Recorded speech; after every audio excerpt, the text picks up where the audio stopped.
The Next Level Podcast. We're back again. This one's going to be special. The Next Level Podcast is a podcast that covers all things Ridgeview sports from Ridgeview High School in Columbia, South Carolina. Meet the student athletes, coaches, staff, and more, and maybe even the alums that make View County truly next level.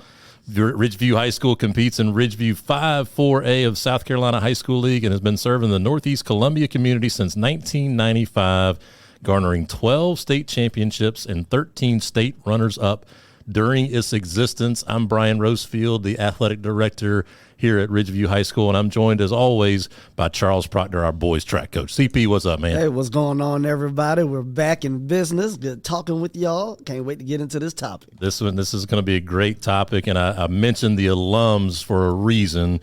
We'll get to that in a moment, but this is a really special episode.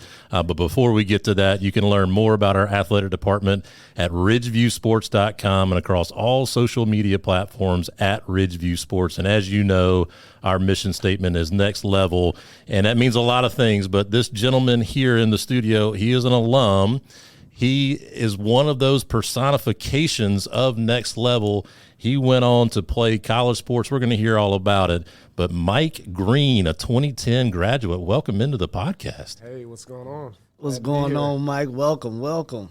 This is awesome. So, Mike, I always appreciate you staying in touch like you do.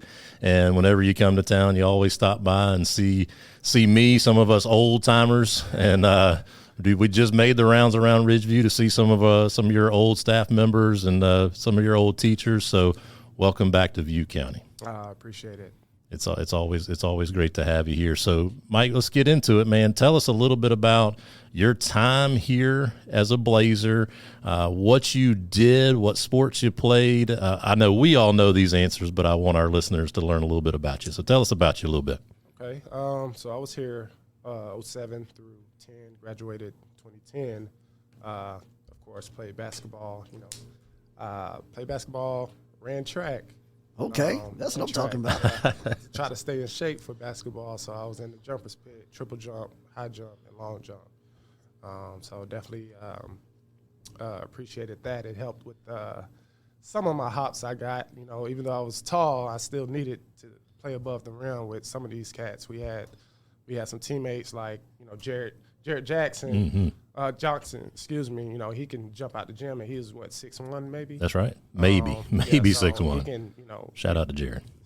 You don't want to be. I became 6'10" after I graduated, but throughout my career here, I think I topped out at 6'9". Mm-hmm. So, being the tallest person on the team, really in the district, almost in the state that was playing, everybody, you got that big target on your back, so people going to try you, so you don't want to be that guy. You don't want to be that guy in general, but you don't want to be that guy when you're 6'9" and get dunked on or get your shot blocked. So, I had to kind of stay on my toes with that. So track, the jumpers pit definitely helped with that.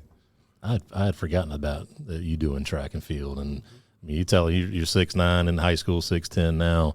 You could really get up as a 6'9" kid in high school, so that's a good memory for me to remember that you did track. CP, I know that's got you excited. Look here, for all my basketball guys, I hope y'all are listening. Track can be your friend. Yeah. So before y'all start turning me down, bring your butt out there and come jump for me. There you go. Hey, it's fun. That jumpers pit, something else. You use it as a PSA for track and field, absolutely. I'm definitely taking this out as a sound bite, and I'm sending it to all of our basketball players here. I'm definitely using this. That's right. So played basketball, ran track here. Tell us what you did after high school. Of course, I graduated here in 2010, and then I got a full ride to Tennessee State University. I actually had originally committed to Auburn because I had the great relationship with John Cooper, who was the head assistant at Auburn. Mm-hmm. But then he left and got the head coaching job at Tennessee State, so I followed him there, and that's where I started my collegiate career with TSU. Yeah. Definitely, was thrown in the fire. As soon as I got there, we had maybe like 8 guys that could play. Based off of rules. So we had a lot of red shirts. So, I was averaging about 36, 37 minutes a game as a freshman. Wow. So it was no time to, crawl in there and try to get, spoon fed anything. It's like, look, we need you to do this. I recruited you for this reason. Let's get to it. So that definitely, kind of made me grow up very, very quick. So definitely had a lot of success at TSU. We made some history. Played alongside, guys like Patrick Miller. He plays overseas.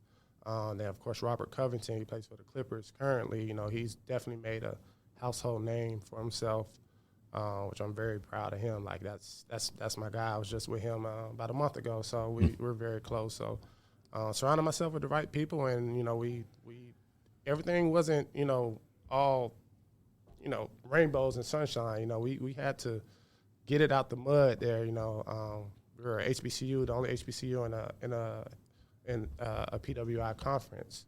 So we had a target on our back, and then we had that chip on our shoulder, and we played with it. And then, like I said, we ended up my sophomore year is when we played Murray State for the championship, which we came up 2 points short, but that was the year that we made a lot of history, and we made a bigger name for TSU and for the people coming up under us. So definitely had fun there. Okay, so I like that. I'm intrigued by the move from going from Auburn, having the Power 5 offer, and because of the relationship going to the mid-major. And so we just had a conversation the other day about the different conferences and the things to expect there, and the luxuries that you might have at the P5, and in terms of what you would have at another institution. So it's funny to hear you talk about the relationship made you make that jump. Mm-hmm. So can you tell the kids a little bit more about how the relationships matter more for you? It mattered more than the glitz and glamour that you would have gotten at Auburn. Yeah, so I'm a shout out one of my former teammate, my bro, Lewis Hargrove. Okay, shout out to Lou. Lou. Yeah. But his brother, Lucas Hargrove, was playing for Auburn right at that time. So Northeast graduate. Yeah. So they kind of once I got on the radar, then John Cooper, he reached out to them like, hey, talk. I know your brother plays on with Mike Green at Ridgeview. Talk to your boy. See what's going on. So that's kind of what started the relationship with that. And then, of course, Auburn playing South Carolina, they always have to come down here to play them. So when they would come down here, they would come to the games. It just worked out with us having a game the weekend or the week they had. They played South Carolina, so they'll be in the stands and everything.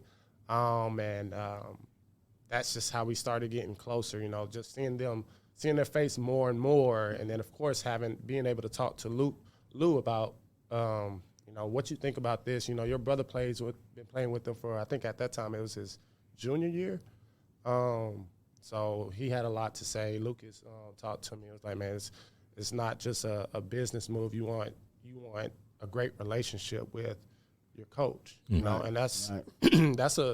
That's one of the big reasons why I keep coming back to Ridgeview, because I have great relationships with my former coaches and teachers and staff, because they've helped me be the person I am today.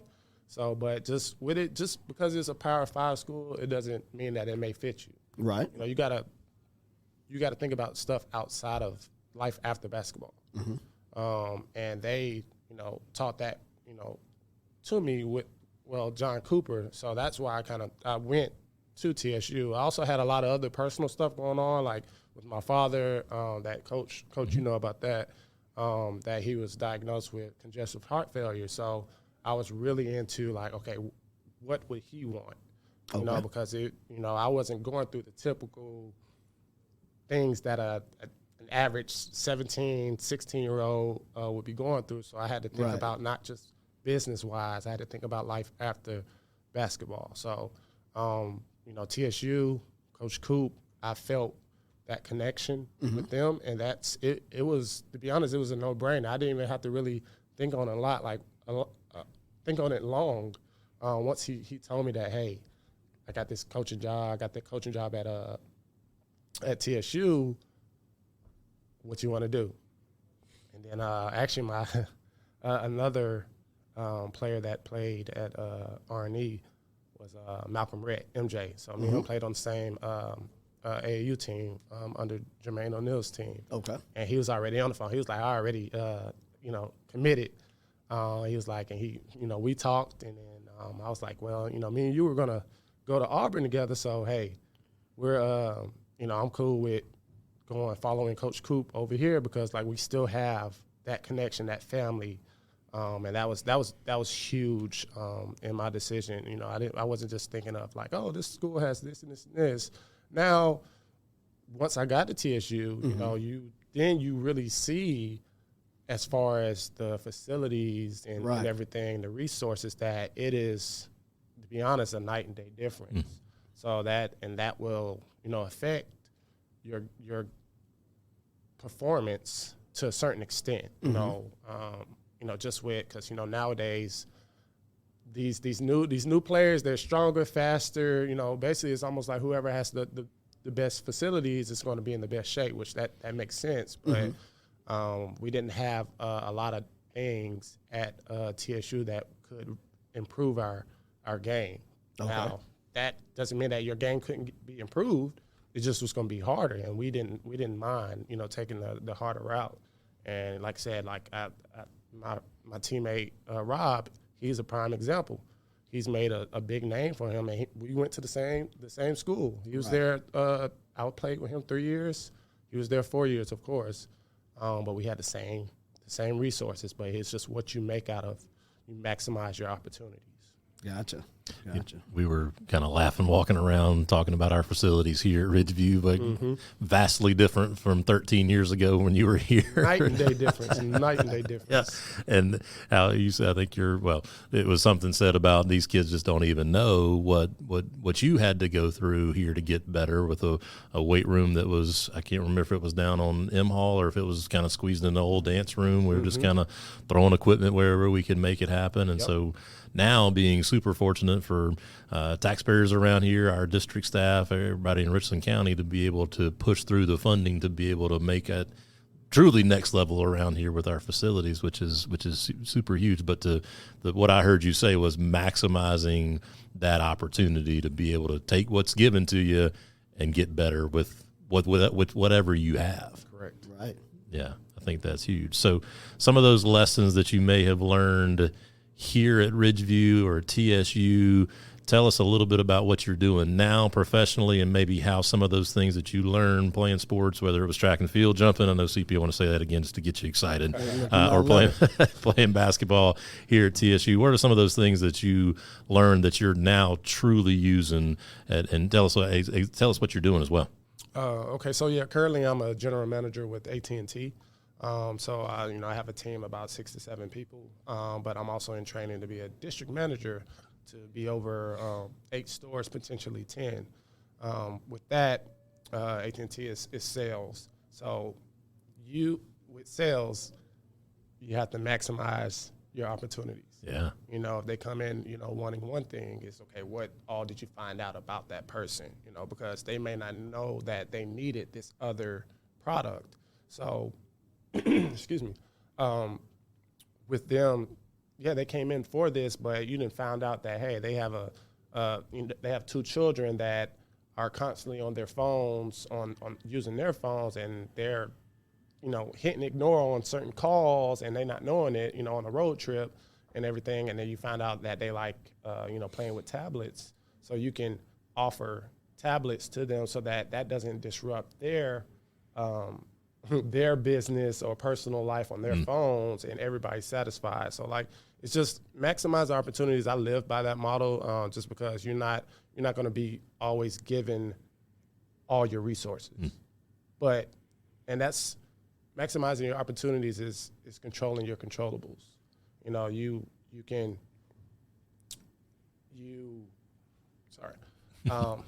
controlling your controllables. I'm drawing a blank real quick, but you don't have to have a skill to do that. It's that skill or a will. If it's a will, I can help you with the will. If it's skill, if it's a will, you're choosing, if you're going to do it or not. If it's a skill, then I can help develop you to achieve whatever goal it is. So, here we didn't have the facilities, but that didn't stop us from, making the playoffs and things of that nature. It's really just it's an excuse if you're saying that, oh, well, we didn't have this and this. When we were talking about it earlier, we were just saying it's improved so much. So who knows what they can do with all of this that they have now when we were doing it when we didn't have it. I love that. I know CP's got a question coming up here, and we'll jump in before you jump in with another just a world-class question, CP.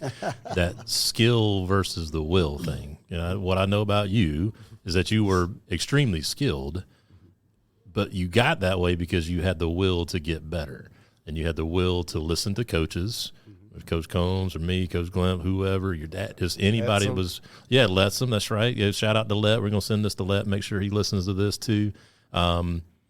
Anybody that was there, you were going to listen to him, and you got better year over year. Just your jump was incredible to see you come in as a freshman and to see you go on to college and do great things. And we still need to figure out who has the all-time blocks lead. Oh, it's me by far. Okay, all right, it's settled. It's me by far. Talk to him.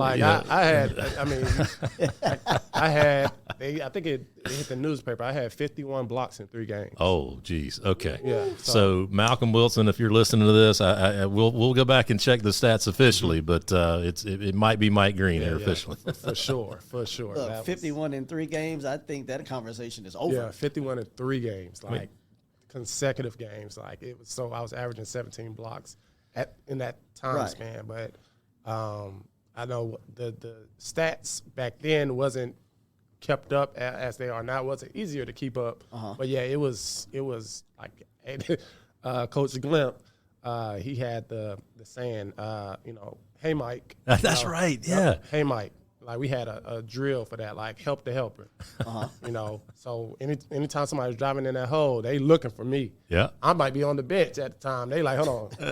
They pump faking, because it's it was one time I just got 4 blocks right away. The guy he was persistent. He failed, but he just kept trying to shoot it. I'm all right, block. Yeah. They gave it back to him, came back, block. I mean, it was crazy. I remember it it's yesterday. So it was, the fans definitely had fun with that. Oh yeah. Outside of all the other things I did on the court. So, but yeah, definitely, that title's mine, Malcolm. Shout out to Malcolm, though. There you go. The hey Mike defense too. I've forgotten he used to say that because getting beat off the dribble. Hey Mike, oh Jesus, sending it down the court. Yeah. Starting to break. That's what I'm talking about. Now, Mike, last few years, Ridgeview has changed its name, and we are affectionately known as View County. Mm-hmm. What does View County mean to you? Man, so first off, family. We're very close. We look out for each other here. For some reason, they counted us out, all these years, and we've always had to prove ourselves.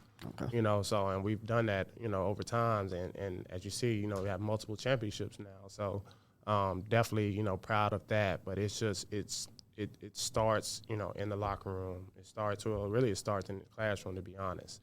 And that's why I said, I come back here because, I wasn't the perfect student, and there's teachers that's still here that can vouch for that, and that's why I have a great relationship with them, because they was like, no, I see see the potential in you. I'm not going to let you, go this certain route. Mm-hmm. So shout out to Ms. Hitchings, shout out to Ms. Mack. I'm missing a lot of names, but they definitely helped mold me to be the person I am today. Because like I said, it could have went another route, right? But they're like, nope. They was not going to settle for that, So on that View County, like I said, it's just that community, that family, and we got that rapport with our community and teachers. So that's how I look at View County. Gotcha. I love that so much, and it's so true. Being around here for a long, long time, even with CP being new to View County, Right. just fitting right in, fold right into the fold. It's a family atmosphere, and it's coaches caring about coaches caring about kids, teachers caring about kids, everybody just caring about each other, wanting the best for everybody. That I love. It's an all encompassing View County. It's such a deep definition. So I love that. Definitely. Mike, we're gonna put you on the spot a little bit. You've gone on and are doing great things now in your life. Have your own family now. Obviously, athletically, just your achievements athletically were off the charts.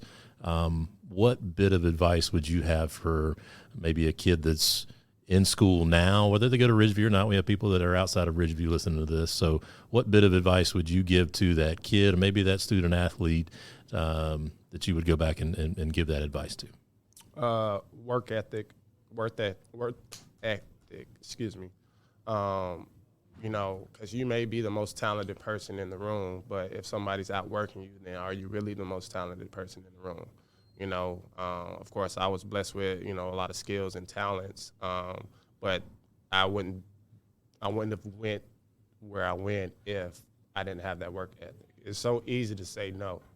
It's so easy to quit, but, and taking the easy route. When you take that hard route, the reward is bigger, because then you can go back like I'm here now saying like, man, we didn't have this, but I still succeeded. I still made it to college. I still did well in college. I graduated from college. So, there's no excuse, for work ethic. So that's the number one thing. I tell you, Mike, I think we're not going to let you go. We're going to have you move back to Columbia and just host this podcast. I mean, I'll bow out. I'll get out of the way and have you host it because you dropped some real good knowledge there. And I think, as I'm going to drop a quote, CP, you might get a kick out of this, but Richard Bach is an author that I love very, very much. He's actually a pilot too, but wrote many books that I've loved. But he said, one of his books, I forget which book it was, he said, there are grand rewards for those who take the high, hard roads, but sometimes those rewards are hidden by years. And so what I've heard you say, and we say it again, drop that drop one it, drop it again. that There one are again. grand rewards for those who take the high, hard roads, but sometimes those rewards are hidden by years. And so what I heard you say in this episode, and just knowing you showed up, you took the high, hard road, you got in the gym, you got in the classroom, you showed up, you just fully showed up. And you've been rewarded by having a great college career, but now you're being rewarded professionally. And I hear you say you're going to be a district manager, move on up. I know the sky's the limit for you growing up, but you developed that work ethic that you're talking about, that skill versus the will. You had the will to get better, and you still have it. So that's what I love the most about sports, and specifically about you. You use the vehicle of sports to get better athletically, and now it's paying off as an adult.